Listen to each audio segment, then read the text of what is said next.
पिछले एपिसोड में हमने देखा था कि सबको ऐसा लगने लग गया था कि चू फेंग अब मर चुका है। इस वजह से सारे के सारे लोग बहुत ज्यादा उदास हो जाते हैं। उनको समझ नहीं आ रहा था कि चू फेंग कैसे मर सकता है। केन्यू इधर बेहोश हो चुकी थी तो उसको इलाज करने के लिए ले जाया जाता है और लिटिल फेरी तो उससे भी ज्यादा पागल हो जाती है क्योंकि हमें पता चलता है कि लिटिल फेरी माँ बनने वाली है युनची के बच्चे की। तो जैसे उसके आइस इमॉर्टल पैलेस वालों को इस चीज के बारे में पता चलता है वो बहुत ज्यादा गुस्सा हो चुका था कि आखिर लिटिल फेरी इस तरह की घटिया हरकत कैसे कर सकती है। वो लिटिल फेरी को अपने बच्चे को मार देने के लिए कहते हैं लेकिन लिटिल फेरी इसके लिए तैयार नहीं होती कि मैं मर जाऊंगी, मुझे फर्क नहीं पड़ता लेकिन मेरा बच्चा जिंदा रहेगा। इस वजह से आइस इमॉर्टल पैलेस वालों ने लिटिल फेरी को अपने महल के अंदर से भगा दिया था कि जब तुम हमारी बात नहीं मानती तो हमें तुम्हारी कोई जरूरत नहीं है। इस वजह से लिटिल फेरी वहां से चली जाती है जिसके बाद यहाँ से ये एपिसोड शुरू होता है। तो इस एपिसोड की शुरुआत में हम उसी स्वॉर्ड प्रिजन का सीन देखते हैं जहाँ पर उस डीमन को कैद करके रखा गया था और यहीं पर होता है युनची जो कि अभी पूरी तरह से बेहोश था। कोई गारंटी नहीं कि वो जिंदा है या फिर वो मर चुका है। एकदम खून से लथपथ वो होता है लेकिन तभी उसके इविल गॉड की पावर एक्टिवेट होती है जो हल्की हल्की यहाँ पर युनची के अंदर जान डाल रही थी। इस वजह से युनची होश में आ जाता है लेकिन होश में आने के बाद वो खड़ा नहीं होता क्योंकि जैस्मिन ने उसे कह दिया था कि तुम्हारे पीछे जो वो डीमन मौजूद है ना उसको पता चला कि अगर तुम होश में आ चुके हो तो पक्का वो तुम्हें जान से मार डालेगा, ऐसा थोड़ा सा सब्र करो। जैस्मिन युनची से कह दी कि तुम अपनी सारी पावर को इकट्ठा करो, सारी मिस्टिकल पावर को एक साथ जमा करो और इस तरह का अटैक तैयार रखो कि अगर ये डीमन तुम्हारे पर अटैक कर रहा था तुम उसका जवाब दे सको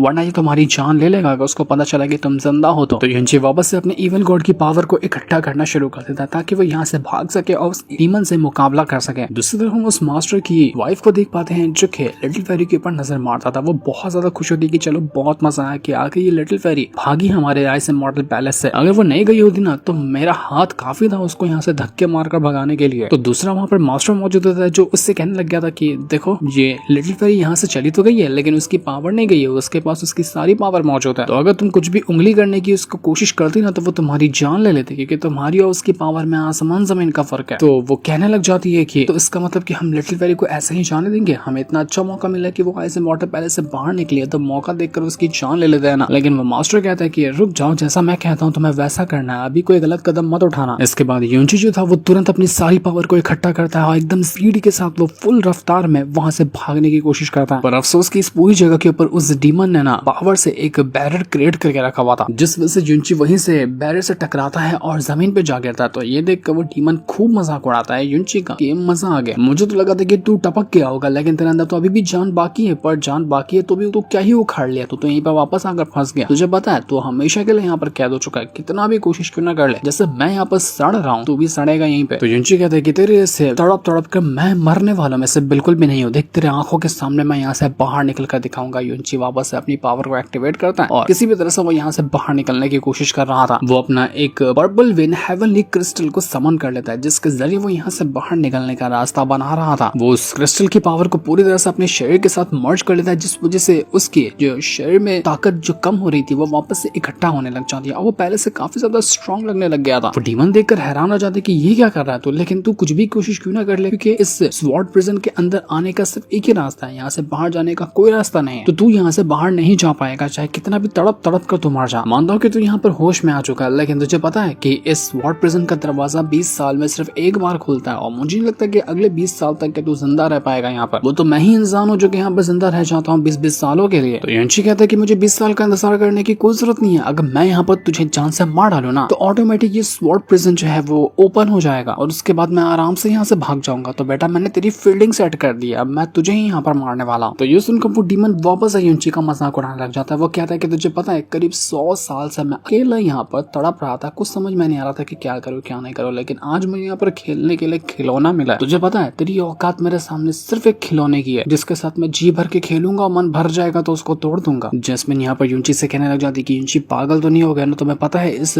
डीमन की पावर जो इतना ज्यादा थका हुआ भी है ना उसके बाद भी इसकी पावर किंग फेस मैस्टरिज्म रेल्म की है और अगर ये फुल्ली खुद को रिकवर कर ले तो उसकी पावर कहाँ चली जाएगी तुम सोच भी नहीं सकते, तुम इसका मुकाबला नहीं कर पाओगे, ये तुम्हें मार डालेगा। और युनची कहता है कि नहीं मुझे ट्राई तो करना ही होगा, कुछ भी हो जाए मुझे यहाँ से बाहर निकलना है और इसका एक ही रास्ता मुझे नजर आ रहा है। युनची तुरंत यहाँ पर अपनी बर्निंग हार्ट टेक्निक को यूज कर लेता है और उसके जरिए वहां पर युनची की एक स्पिरिट समन हो चुकी थी जो कि बिल्कुल फायर से बनी हुई होती है और उसके जरिए वो यहाँ पर सीधा डीमन के ऊपर अटैक करने के लिए जा चुका था। एक तरफ युनची होता है और दूसरी तरफ यहाँ पर उसकी स्पिरिट होती है जो कि उस डीमन से मुकाबला करने के लिए तैयार थी। वो लोग कई सारे अटैक करते हैं उस डीमन के ऊपर लेकिन स्टिल डीमन को कुछ भी नहीं होता और आराम से वो यहाँ पर युनची को फेंक देता है दूर उठाकर और युनची नहीं रुकता। उसके बाद जितने भी अटैक थे वो हर एक अटैक को आसानी से यहाँ पर डीमन के ऊपर करता जाता, लेकिन कितना भी वो कोशिश भी ना कर ले, डीमन के ऊपर एक भी अटैक उसका लगा ही नहीं था। उसको चोट लगने की बात छोड़ो, उसके तक अटैक पहुंचा ही नहीं होता है। वो यूनिची से कहता है कि क्या हुआ बच्चे, बड़ा उछल रहा था ना, उछलना तेरा कम हो गया क्या? देख ले, मुझे अभी तक एक खरोच नहीं दे पाया तू, और तूने अपने काफी सारी पावर को ऑलरेडी यूज कर लिया है, लेकिन तेरी दाद देनी पड़ेगी, क्योंकि ना जिस तरह के तू अटैक कर रहा है उस तरह के अटैक करना सिर्फ स्पिरिचुअल फेस्ट मैसेजम लेवल के बंदे की ही औकात होती है। तो उस लेवल के बंदे जैसे यहाँ पर फाइट करके दिखा पा रहा है, जो जस्ट तूने मुझे करके इम्प्रेस कर दिया है। मानना पड़ेगा जब तू जोश में आता है तो किसी भी चीज को कर जाने के लिए तैयार हो जाता है, लेकिन फिर भी अफसोस कि तू यहाँ पे मेरा कुछ भी नहीं बिगाड़ सकता है। जैस्मिन यहाँ पर यूनिची से कहने लग जाती कि यूनिची, मैंने तुम्हें पहले ही कहा था ना कि तुम इसका मुकाबला नहीं कर पाओगे, वो बैठा बैठा भी तुम्हें हरा देगा, इतना ज्यादा स्ट्रांग है वो। लेकिन हैरानी वाली बात यह है कि वो तुम्हें मारना नहीं चाहता। अगर वो तुम्हें मारना चाहता ना, तब वो तुम्हें काट कर रख दिया होता। वो तुम्हें अंदर भी लाया है, अंदर लाने के बाद भी उसने तुम्हें नहीं मारा। ये मत सोचो कि तुम अपने आप बच चुके, बल्कि उसने तुम्हें मारा ही नहीं है। तो यूनिची उस डीमन से कहने लग जाता है कि आखिर तुम मुझे बचा क्यों रहे हो, तुम मुझे मारना क्यों चाह रहे हो? मैं तो तुम्हें मारने की कोशिश कर रहा हूँ, तुम भी मुझे मारो। तो यहाँ पर वो डीमन कहने लग जाता है कि जिंदगी में पहली बार मैं किसी शरीफ इंसान से मिला हूँ, ऐसे इंसान से जो दूसरों के लिए अपनी जान खतरे में डाल सकता है। मैंने देखा कि तुम उस युवान को बचाने के लिए अपनी जान खतरे में डालकर यहाँ पर आ गए, और तुम्हें यहाँ पर लाने के बाद जो मैंने तुम्हें थोड़ी सी तकलीफ दी ना, उससे मुझे बुरा लग गया, क्योंकि मैं हमेशा से जिंदगी में लाखों लोगों को मार चुका हूँ, लेकिन जिसको मैंने मारा वो एक नंबर के घटिया लोग थे। लेकिन तुझ जैसे शरीफ इंसान को मार करना मुझे बुरा लगा, और जब तू यहाँ पर जिंदा बचा हुआ है, मुझे तो लगा था कि तू मर ही जाएगा, लेकिन अच्छी बात है कि तू बच गया। तो अब तू बच गया है तो मैं तुझे दोबारा क्यों ही मारूं, क्यों वापस से वो गिल्ट अपने ऊपर लूं? इसलिए मैं तुझे नहीं मारूंगा। तुझे ट्राई करना मुझे मारने का तो करते रहे, लेकिन मैं तुझे नहीं मारने वाला, क्योंकि मेरी नजर में तू अच्छा इंसान है। तो यूनिची कहता है कि माफ करना डीमन, लेकिन मेरे पीछे बहुत सारे लोग हैं जिनको मुझे बचाना है, और कई सारे लोग हैं जो मेरे आने का इंतजार कर रहे होंगे। तो उनके खातिर मुझे यहाँ से बाहर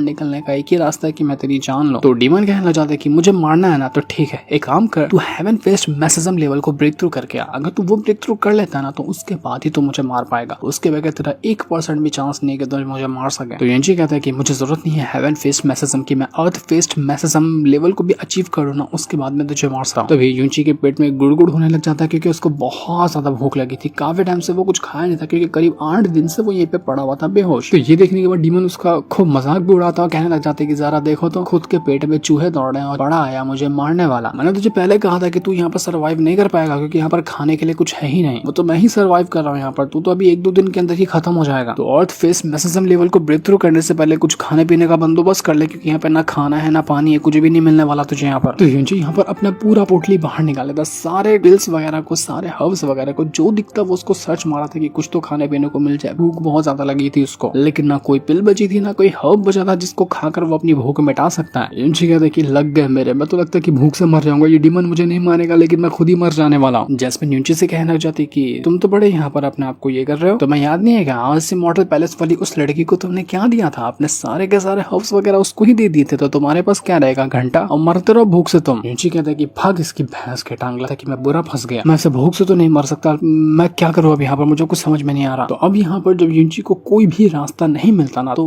वहां पर एक ड्रैगन की लाश रखी हुई थी, जो कि असल में होता है किंग फेस्ट मैसेजम रैल्म का ड्रैगन। तो यहाँ पर कोई ऑप्शन ना होने पर यूनिची उसकी लाश का थोड़ा सा पीस काट लेता है। वो डीमन उसे कहता है कि पागल हो गया क्या, तेरे पास अभी किंग फेस्ट मैसेजम लेवल की पावर नहीं है, और अगर तूने उस ड्रैगन का मीट खाया तो तू उसकी पावर को होल्ड नहीं कर पाएगा, बैकफायर करेगी तेरे पर, तो मर जाएगा वैसे ही। देख तू मुझे नहीं मार सकता, यहाँ पर फंस जा रहा है तो भूखा मर जा, लेकिन उससे बढ़कर तू इस मीट को मत खा, वरना तू जो ऐसा तड़प तड़प कर मरेगा ना, वो तेरी चीखें मुझे सुनाई नहीं दे पाई कि मैं सुन नहीं पाऊंगा उसको, इसलिए रख दे उसको साइड में, मत खाना उसको। लेकिन यूनिची के पास दूसरा कोई ऑप्शन भी नहीं था कि वो करे तो करे क्या, इसलिए वो कहता है कि ठीक है तू देख अभी मैं यहाँ पर क्या करने वाला। वो जो मीट उठाया था ना उसने, उसको तो नहीं खाता, लेकिन उसको पूरी तरह से गाड़ लेता है, और जो भी अंदर खून बचा हुआ था ना, वो उसी को पी जाता है कि चलो मीट में डाइजेस्ट नहीं कर पाऊंगा, लेकिन खून तो डाइजेस्ट हो जाएगा। तो जैसे वो यहाँ पर ड्रैगन का पूरा खून पीता है ना, उसको लगता है कि सब कुछ नॉर्मल रहेगा, लेकिन अचानक में ही उसको ऐसी तकलीफ होती है कि वो तकलीफ बर्दाश्त ही नहीं कर पा रहा था। उसका पूरा चेहरा, उसका सब कुछ एकदम बदल गया होता, वो खून से भर गया था, मानो कि वो कोई शैतान बन रहा हो। इस तरह की हालत हो जाती है यूनिची की। जैसे कि डीमन ने कहा था, सच में यूनिची वहां पर उस पावर को होल्ड ही नहीं कर पाता। किंग फेस्ट मैसेजम ड्रैगन का खून पी लेना बस की बात नहीं होती किसी की भी जो उसको हैंडल कर पाए। तो जैसे जैसे वो खून उसके शरीर में जा रहा था ना, यूनिची को इतनी तकलीफ दे रहा था कि उसके पूरे शरीर में आग लग जाती है, और पर युनची का पूरा शरीर फटने लग गया था, लेकिन फिर भी वो यहाँ पर हर तकलीफ को बर्दाश्त करा था ताकि उसको कुछ होना चाहिए, क्योंकि उसको बाहर निकलना ही था किसी भी हालत में। तो डीमन भी देखकर हैरान हो जाता है कि बाप रे, मानना पड़ेगा ये बर्दाश्त बहुत कुछ कर लेता है। मुझे नहीं लगा था कि ये इस खून को बर्दाश्त कर पाएगा, लेकिन सच में ये इसको काफी हद तक के बर्दाश्त कर चुका है। युनची कहने लग जाता है कि जब तक मैं यहाँ से बाहर ना निकलूं ना, तब तक मैं शांत नहीं बैठने वाला। मैं यहाँ पर ना मरूंगा और ना मैं यहाँ से फंसूंगा। मैं यहाँ से बाहर निकल कर ही दिखाऊंगा, चाहे कुछ ही क्यों ना हो जाए।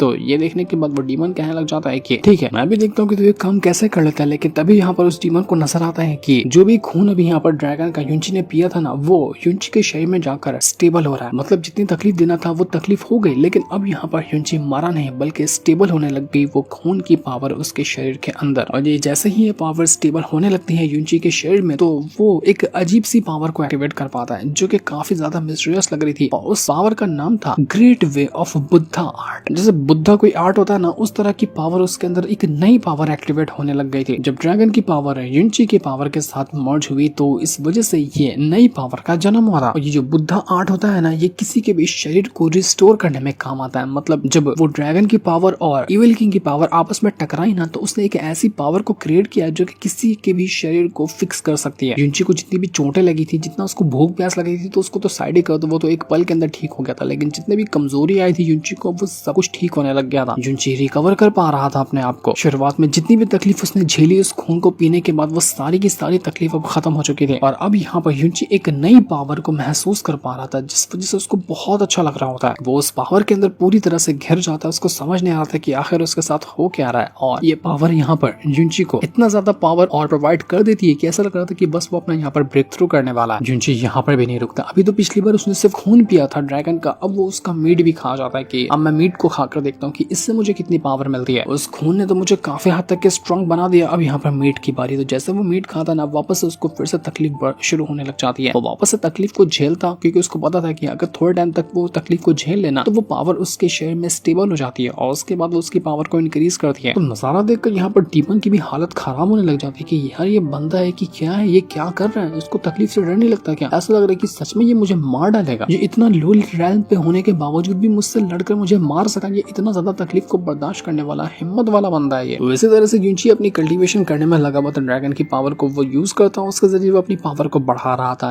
इसके बाद अगले सीन के अंदर हम यहाँ पर युनची की आंटी को देख पाते हैं और उसके ग्रैंडपा भी वहाँ पर मौजूद थे। उसी के साथ साथ जितने भी युनची के दोस्त वगैरह थे, जितने भी उसके चाहने वाले थे, वो सभी यहाँ पर उसको लेकर बहुत ज्यादा टेंशन में होते हैं, क्योंकि सभी को लग रहा था कि युनची मर चुका है और अब वो कभी लौट कर नहीं आएगा। इस वजह से सभी एकदम ज्यादा उदास होता है। सभी लोग यहाँ उदास थे। तो वो जो लिटिल फेरी होती वो भी अब अकेले जंगल में आ चुके थे, क्योंकि उसको महल से भगा दिया गया था ना, तो वो अकेले आ चुकी थी। और जब वो आगे बढ़ रही होती कि तभी कुछ बंदे वहां पर आकर पहुंच जाते हैं जो उसके ऊपर अटैक करने लग गए थे। लिटिल फेरी देखकर हैरान हो जाती है कि आखिर ये लोग कौन है और ये लोग मुझ पर अटैक क्यों करे, मैंने तो उनका कुछ भी नहीं बिगाड़ा है। वो अपने आप को तो बचाती है और साथ ही साथ अपने बच्चे को भी बचाने की कोशिश कर रही थी कि कहीं अटैक लगने की वजह से उसको बच्चे को कुछ तकलीफ ना हो जाए। लिटिल फेरी उन लोगों से कहने लग जाती है कि आखिर तुम लोग हो कौन, तुम्हें यहाँ पर भेजा किसने मुझे मारने के लिए? तो वो लोग कहने लग जाते हैं कि तुमने किसी ऐसे इंसान को ऑफेंड कर दिया है जिसको तुम्हें ऑफेंड नहीं करना चाहिए था, इसी वजह से उसने यहाँ पर हमें भेजा तुम्हें मारने के लिए। तो अफसोस की बात है कि आज तुम यहाँ पर एक सिंगल पीस में तो नहीं जा पाओगे, हम तुम्हारे टुकड़े करने वाले हैं। वो लिटिल फेरी को मारने की कोशिश करते हैं और लिटिल फेरी बेचारी अपने आप को बचाने में लगी हुई थी। उसको अपनी फिक्र नहीं थी, लेकिन अपने बच्चे की फिक्र थी। वो उसी को बचाते हुए वहां से भाग रही होती है, बार बार अपने आप को बचाने की कोशिश करती है, लेकिन फिर भी इतना आसान नहीं होने वाला था उसके लिए ये चीज। तो इसके बाद हमें सीधा 6 महीने बाद का सीन दिखाया जाता है। बताया नहीं जाता कि लिटिल फेरी जिंदा भी है या फिर उसको कुछ हो गया, लेकिन 6 महीने पूरे होने के बाद भी हम युनची को देख पाते हैं जो कि आराम से अपनी कल्टीवेशन कर रहा था। उसको अपनी कल्टीवेशन किसी भी तरह से कंप्लीट करनी थी ताकि वो अपना ब्रेक थ्रू कर सके। ब्रेक थ्रू करने के बाद वो उस डीमन को मारेगा और डीमन को मारने के बाद वो यहाँ से बाहर निकलेगा। तो यही एक सिंपल टारगेट था युनची का, जिससे वो किसी भी हालत में पूरा करना चाहता है। तो इस वजह से वो अपनी मेहनत में लगा होता है। उसको किसी भी हालत में अपना ब्रेक थ्रू करना था। वो ब्रेक थ्रू करने के बहुत करीब भी आ चुका था। देखते ही देखते ये जो युनची होता है उसका ब्रेक थ्रू कंप्लीट हो जाता है और यहाँ पर वो अर्थ बेस्ड मैसेजम लेवल पे पहुंच चुका था। डीमन भी देखकर हैरान हो जाता है कि बात तो सही है, तुम सच में बहुत हिम्मत वाले हो, तुमने 6 महीने के अंदर ही अपना अर्थ बेस्ड मैसेजम रन को ब्रेक थ्रू कर लिया। मुझे नहीं लगा था कि इतनी आसानी से तुम ये काम कर पाओगे। तो युनची कहने लग जाता है कि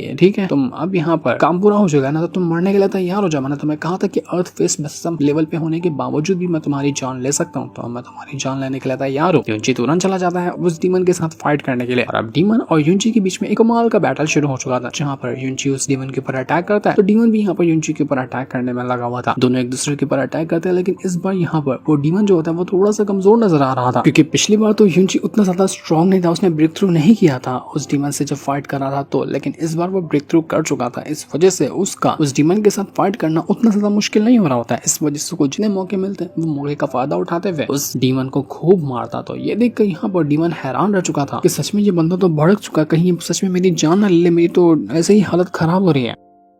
युनची अपने फिनिक्स गॉड की पावर को भी एक्टिवेट कर लेता है, क्योंकि हमें पता है कि युनची के पास फिनिक्स गॉड की भी पावर है। वो फिनिक्स गॉड की पावर को भी एक्टिवेट कर पा रहा था, फिनिक्स फ्लेम को भी यूज कर पा रहा था, जो कि इससे पहले वो कभी नहीं कर पाता था। लेकिन अब वो यहाँ पर फिनिक्स फ्लेम को यूज करने में उसको कोई दिक्कत नहीं आ रही थी। तो इसी वजह से वो डीमन और जैस्मिन दोनों हैरान रह चुके थे कि युनची तो सच में पहले से बहुत ज्यादा स्ट्रॉन्ग हो चुका है, इतना कि जितना हमने सोचा भी नहीं था कि 6 महीने के अंदर वो स्ट्रॉन्ग हो जाएगा। तो युनची अपनी हिम्मत और ताकत के बलबूते पर यहाँ उस डीमन के ऊपर कई सारे अटैक करता है और सच में वो यहाँ पर कुछ अटैक करने में कामयाब भी रहा था, जिस वजह से उस डीमन का शरीर कटता है, उसको कई सारी जगहों से खून निकलने लग गया था। वो डीमन कहना चाहता है कि मैंने बिल्कुल भी नहीं सोचा था कि ये जो बच्चा है इतना ज्यादा कमाल का बन जाएगा और ये सच में मेरी जान लेने के ऊपर तुल जाएगा। लगता है कि जब तक मुझे मारेगा नहीं तब तक शांत बैठने वाला नहीं है ये। तो युनची कहता है कि तो सिर्फ एक ही नॉर्मल सा अटैक किया ना, अभी और भी बहुत सारे अटैक करने तुम्हारे पर बाकी है, तो मेरे सारे अटैक को खाने के लिए तैयार हो जाओ। युनची एक के बाद एक करता है कई सारे अटैक करता है उस डीमन के ऊपर, और अब यहाँ पर वो फुल कॉन्फिडेंस के साथ अटैक कर रहा था। उसको पता था कि वो डीमन को मार सका, तो वो यहाँ पर जितने अटैक करता ना डीमन की हालत खराब होने लग गई थी। लेकिन युनची यहाँ पर हार नहीं मानता, वो हर बार अलग अलग अटैक का यूज करता है और एक बार में वो अटैक करके रुकता नहीं, अंधाधुन अटैक करता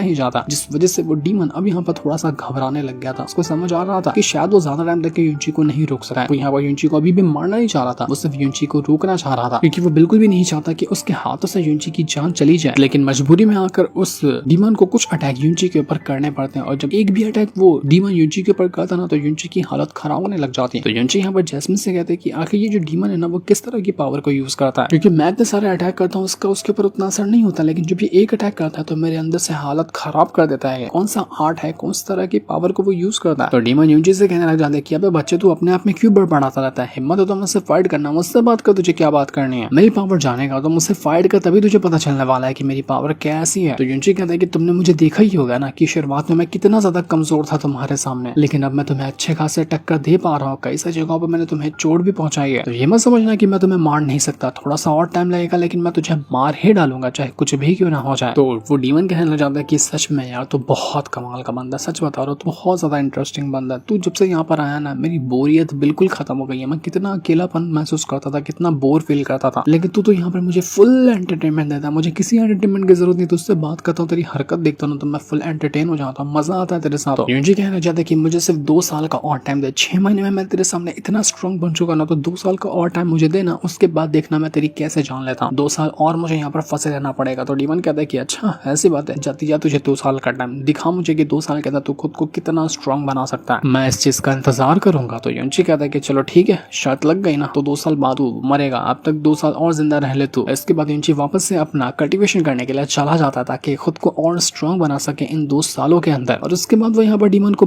मार कर बाहर निकलेगा। तो इस बार युनची वो जो ड्रैगन की लाश पड़ी हुई थी ना उसको ऐसे कच्चा नहीं खाता, उसको मस्त अपने फिनिक्स पावर का यूज करता है और उसकी फायर पावर को यूज करते हुए पका कर मसाला छिड़क कर खाता है कि कच्चा तो बहुत खा लिया, अब तो यहाँ पर मसाला डाल के खाऊंगा और मजा आएगा। वो यहाँ पर उस डीमन को जला रहा था, वो और टेस्टी खाना बनाता, उसकी खुशबू लेता और थोड़ा सा धक्का मारकर उसको डीमन की तरफ कर देता ताकि डीमन को भूख लगे लेकिन वो उसको खाने को ना दे। तो सच में उस डीमन को भूख लगने लग गई थी, उसको बहुत भूख लगती कि मेरे सामने ये बैठकर इतना टेस्टी खाना खा रहा है और मैं यहाँ पर भूख से तड़प रहा। लेकिन यहाँ पर उस डीमन का ईगो हर्ट हो जाता है, उसे युनची से मदद मांगकर, तो इसलिए कहता है कि भाड़ में जा, तो मैं भूखा मर जाऊंगा लेकिन तेरे से कुछ भी नहीं मांगने वाला, निकल तू यहाँ से। ऐसे वो नाराज होकर साइड में बैठ जाता है कि ऐसे ही मैं ठीक हूँ। लेकिन जब वो साइड में बैठा था ना उस डीमन को ऐसे उदास देखकर युनची को थोड़ा सा बुरा लगने लग जाता है कि ये सही नहीं कर रहा हूँ मैं। इस वजह से वो उस मीट का टुकड़ा लेकर आता है डीमन के पास और कहता है कि लो खा लो इसे, तुम कुछ भी क्यों ना हो लेकिन तुमने मुझे मारने की कोशिश अभी तक के नहीं की ना, इसलिए मेरा फर्ज बनता है कि मैं तुम्हारे लिए भी कुछ करूँ। तो तुम मेरे सीनियर लगते हो, इस वजह से मैं तुम्हें कुछ दे रहा हूँ, तो मेरी तरफ से इसको एक्सेप्ट करो। दुश्मनी में नहीं दे रहा हूँ, मैं अपनी तरफ से दे रहा हूँ तुम्हें, ये तो खा लो इसको। ये सुनकर वो जो डीमन था वो काफी ज्यादा खुश तो होता है, लेकिन फिर भी वो उसे कहना चाहते कि क्या तुम मुझ पर तरस खा रहे हो, क्या तुम्हें मैं मजबूर लग रहा हूँ जो तुम यहाँ पर मुझे खाना ला कर दे रहे हो। तो युनची कहते कि तुम ऐसा समझ तो सकते हो कि हाँ तुम मजबूर हो, क्योंकि तुम वैसे भी मजबूरी हो ना, तुम थोड़ी ना अपने से खाना वाना ढूंढ सकते हो, मैं तो यहाँ पर आजाद हूँ, मेरे में चेन थोड़ी बंधी हुई है, तो मेरा फर्ज बनता है कि जो भूखा है मैं उसकी मदद करूँ, इसलिए मैं तुम्हें यहाँ पर खाना ला कर दे रहा हूँ। देखो आखिरी बार कह रहा हूँ, नहीं कहोगे तो मैं तुम्हारे सामने यहीं पर बैठकर इसको खा जाऊंगा। तो डीमन कहता है कि ला ठीक है दे दे, हम दोनों की जिंदगी की वैसे भी लगी पड़ी है, दोनों के दोनों यहाँ पर फंसे हुए, तो हम दोनों की किस्मत भी एक जैसी है, तो खाना भी एक जैसा खाना चाहिए ना, मैं अब खा रहा हूँ तेरा खाना। वो मस्त मजे से वहाँ पर वो खाना खाने लग जाता है। युनजी को भी अच्छा लगता है कि चलो कम से कम मना तो लिया मैंने इस डीमन को खाने के लिए, उसको भी तो कुछ खाने के लिए मिला, वरना भूखा कब से रहता, लेकिन ये कुछ मांगता नहीं। तो खाने के बाद वो जो डीमन था वो यहाँ पर युनजी से कहना चाहता है कि बच्चे तुझे पता है मेरा नाम है यूनकांग हाई, और मैंने जिंदगी में किसी का भी एहसान नहीं लिया है सिवाय तेरे, तेरा एहसान है मुझ पर जो तूने मुझे खाना ला कर दिया, मैं तेरा ये एहसान जिंदगी भर याद रखूंगा, कभी भी इसको नहीं भूलूंगा। तुझे किसी भी चीज के लिए जरूरत होगी ना तो मुझे बताना, मैं तेरे लिए वो करूंगा, जो मुझे भूखे का पेट भर सकता है उसके लिए मैं कुछ भी करने को तैयार हूँ। तो ये सुनकर युनजी बिल्कुल हैरान हो जाता है कि क्या तुम सच कह रहे हो, तुम्हारा भी सरनेम युन है क्या? युन कांगहाई तुम्हारा नाम है, मेरा नाम युनजी है, मेरा भी सरनेम युन से ही आता है, लेकिन ऐसा कैसे हो सकता है कि हम दोनों का सरनेम एक हो? युनजी तो बिल्कुल हैरान रह चुका था, लेकिन आखिर दोनों का सरनेम एक जैसा क्यों है, क्या कनेक्शन है दोनों के बीच में, ये चीज तो अभी हमें नहीं दिखाई जाती। हो सकता है कि ये चीज हमें नेक्स्ट एपिसोड के अंदर पता चले कि आखिर दोनों का कनेक्शन कैसा बन गया। तो इस सीन के साथ ये वाला एपिसोड यहीं पर एंड हो जाता है। Thanks for watching.